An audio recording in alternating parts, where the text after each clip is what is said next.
Hello दोस्तों, मेरा नाम मिसबा और आपका स्वागत है कोड डिमिस्टिफाइड पर। आज हम लीड कोड 75 का नेक्स्ट क्वेश्चन करेंगे जो कि है equal rows and column pairs. हमने जो लीड कोड 75 में लास्ट क्वेश्चन किया था वो था determine if two strings are close. अब जो नेक्स्ट क्वेश्चन है वो है equal rows and column pairs. तो चलिए सबसे पहले इस क्वेश्चन को समझते हैं कि ये क्वेश्चन हमसे कह क्या रहा है। देखिए, इस क्वेश्चन में हमें एक 2D एरे दिया हुआ है। ओके, मैंने इसकी एक और कॉपी बना ली है क्योंकि हो सकता है इसकी हमें मल्टीपल टाइम ज़रूरत पड़े। तो अब क्वेश्चन समझते हैं कि क्वेश्चन हमसे क्या कह रहा है। क्वेश्चन में हमें एक 2D एरे दिया हुआ है और उस 2D एरे में हमें बेसिकली ये बताना है कि कितने रो एंड कॉलम के पेयर हैं जो कि आपस में इक्वल हैं। ओके, हमें उनका काउंट बताना है बेसिकली। जैसे आप देखिए रो 0 एंड कॉलम 0 को। रो 0 में क्या है वैल्यूज़ 3 1 2 2, कॉलम 0 में क्या है वैल्यूज़ 3 1 2 2। ओके, तो रो 0 में 3 1 2 2 जिस ऑर्डर में है, कॉलम 0 में भी 3 1 2 2 उसी ऑर्डर में है। तो ये रो एंड कॉलम पेयर आपस में इक्वल हुए। तो ये पहला पेयर हो गया। दूसरा पेयर देखते हैं, रो 2 एंड कॉलम 2। देखिए रो 2 में क्या है 2 4 2 2 एंड कॉलम 2 में क्या है 2 4 2 2। तो ये दोनों आपस में इक्वल है। ओके, अब तीसरा पेयर देखते हैं। तीसरा पेयर है रो 3 एंड कॉलम 2। रो 3 में क्या वैल्यूज़ है 2 4 2 2 एंड कॉलम 2 में क्या वैल्यूज़ है 2 4 2 2। तो ये दोनों आपस में इक्वल है। तो ये तीसरा पेयर हो गया। तो इस 2D एरे में हमें बेसिकली 3 रो एंड कॉलम के पेयर मिले जो आपस में इक्वल है। तो हमारा आउटपुट होगा 3। ओके, हमें बेसिकली काउंट रिटर्न करना है रो एंड कॉलम पेयर्स का। तो आई होप आपको ये जो क्वेश्चन है बेसिकली वो समझ में आ गया होगा। तो अब इस क्वेश्चन के बेसिस पे हम सोल्यूशन समझते हैं कि हम सोल्यूशन में क्या स्टेप्स फॉलो करेंगे। स्टेप समझाने से पहले मैं इस 2D एरे का एक और कॉपी बना लेता हूँ क्योंकि इसकी हमें ज़रूरत पड़ेगी आपको स्टेप समझाने के लिए।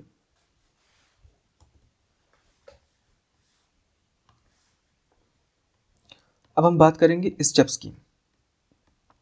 Okay, step number 1। Step number 1, हम एक मैप बनाएंगे। मैप बनाएंगे किसका,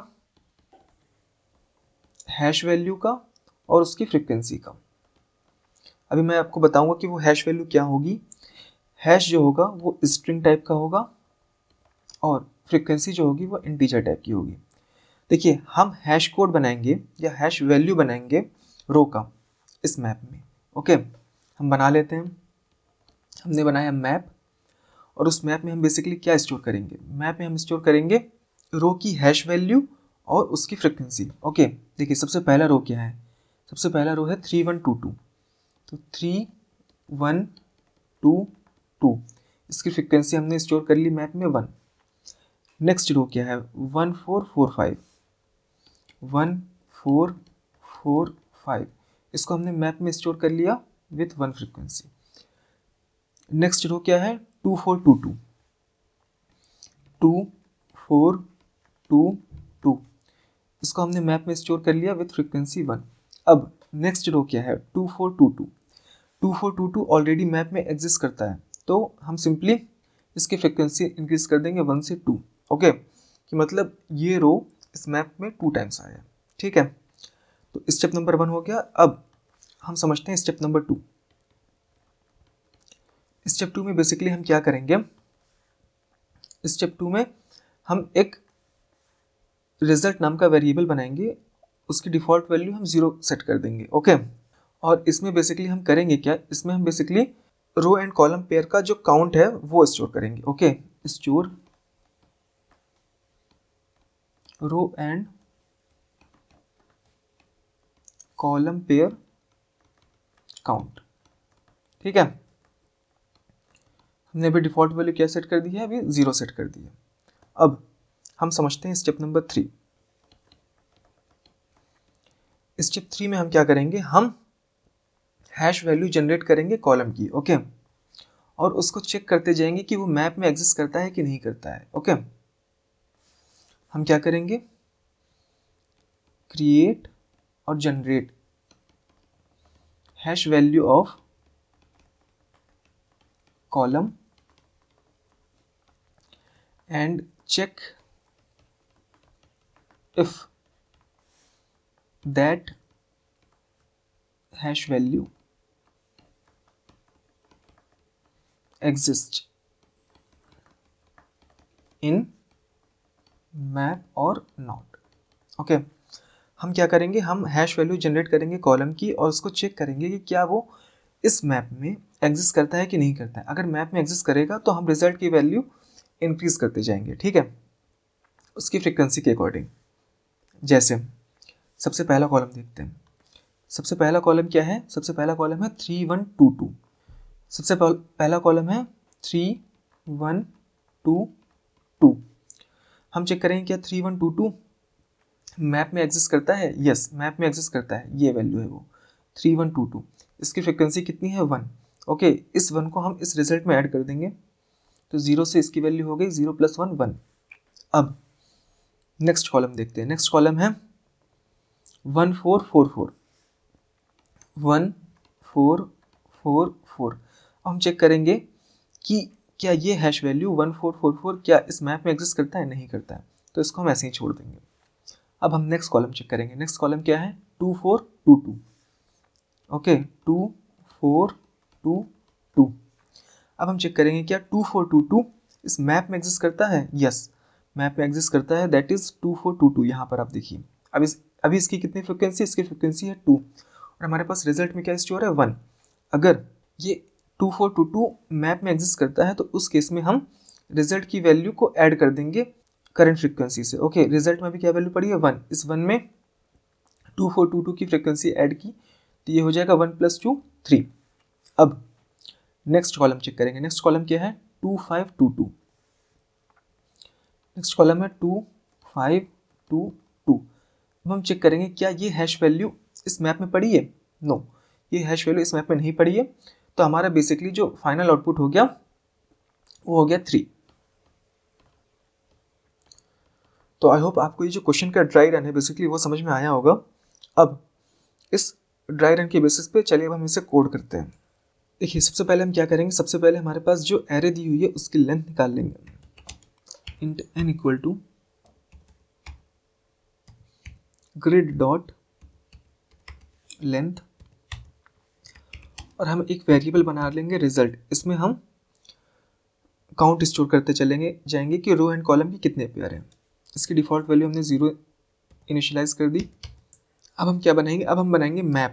मैप किसका बनाएंगे, हैश और फ्रीक्वेंसी का। हैश किस टाइप का था, हैश था स्ट्रिंग टाइप का और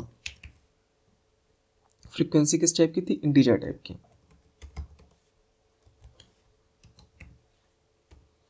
map equal to new hash map.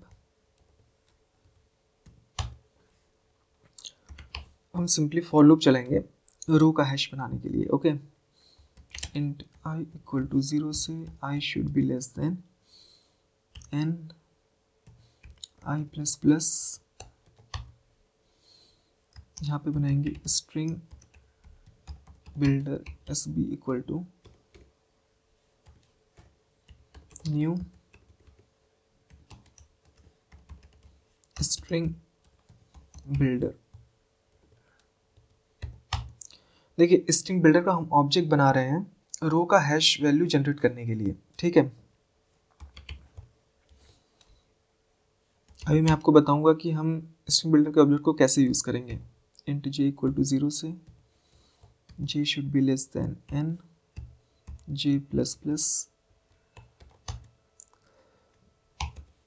S b dot append. String builder के ऑब्जेक्ट में हम अपेंड करेंगे, क्या अपेंड करेंगे, रो की value that is grid of i j plus एक प्लस ऐड कर देंगे, ठीक है। तो इससे स्ट्रिंग बिल्डर का ऑब्जेक्ट बन जाएगा, रो की हैश वैल्यू जनरेट होगी, उसको हम क्या करेंगे, उसको हम स्ट्रिंग में कन्वर्ट कर लेंगे। String s equal to s b dot to string. फिर हम क्या करेंगे, हम मैप में पुट करेंगे। मैप में पुट क्या करेंगे, रो की हैश वैल्यू और उसकी frequency s comma map dot gate और डिफॉल्ट s कॉमा 0+1। ठीक है, हमने जो भी हैश वैल्यू जनरेट की रो की, ओके, उसको हमने पुट किया मैप में विथ फ्रीक्वेंसी। इतना करने के बाद अब हम कॉलम की हैश वैल्यू बनाएंगे। ठीक है,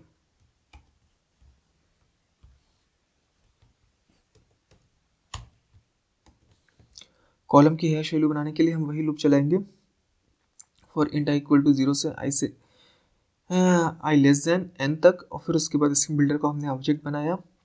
इंट जे इक्वल टू 0 से जे लेस देन एन तक लूप चलाएंगे और इसमें हम अपेंड करेंगे s b dot append grid of i j की जगह जे आई। तो इससे हमें कॉलम की वैल्यूज़ मिलेगी। फिर उसके बाद हमने जो भी हैश वैल्यू जनरेट की है कॉलम की, उसको हमने स्ट्रिंग में कन्वर्ट किया। उसके बाद हम देखिए मैप में पुट नहीं करेंगे, हम सिंपली चेक कर लेंगे कि जो हैश वैल्यू कॉलम की जनरेट हुई है क्या वो मैप में एग्जिस्ट करती है कि नहीं करती। इफ मैप डॉट कंटेन्स की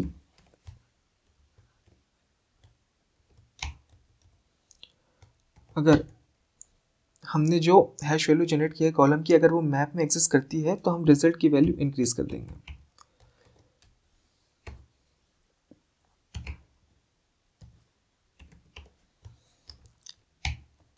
ओके, हमने देखिए यहाँ पे क्या किया है, हमने हैश वैल्यू जो कॉलम की जनरेट किया है उसको हम चेक करेंगे मैप में कि क्या वो वैल्यू मैप में एग्जिस्ट करती है। अगर मैप में एग्जिस्ट करती है तो उसकी फ्रिक्वेंसी को हम रिजल्ट में स्टोर कर लेंगे।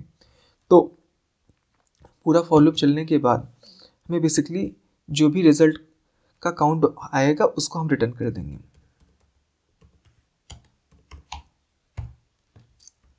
तो ये कोड बेसिकली हो गया है। एक बार हम देख लेते हैं इसमें कोई सिंटैक्स एरर ना हो। हमने यहाँ पे सेमी कॉलम मिस कर दिया, इसको हम लगा देते हैं। एक सेमी कॉलम यहाँ पे मिस कर दिया है, और इसके अलावा तो मुझे सब कुछ सही लग रहा है। तो एक बार इस कोड को रन करके देखते हैं।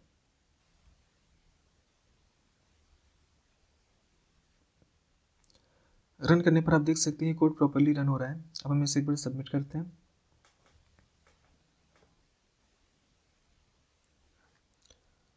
सबमिट करने पर भी आप देख सकते हैं कोड प्रॉपर्ली सबमिट हो रहा है। तो आई होप आपको ये जो क्वेश्चन है और इसका जो लॉजिक है बेसिकली वो समझ में आया होगा। तो मैं अब आपसे मिलता हूँ नेक्स्ट क्वेश्चन में। Thank you very much.